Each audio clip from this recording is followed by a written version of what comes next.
أنا مريم قاسم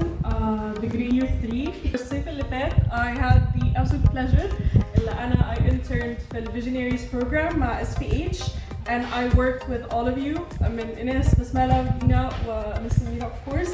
and I just wanted to say the program itself was something I was incredibly interested in and I love research. It has been something that has developed since I've joined the university and since I've joined the department, where SPH offers a space or a place for young visionaries or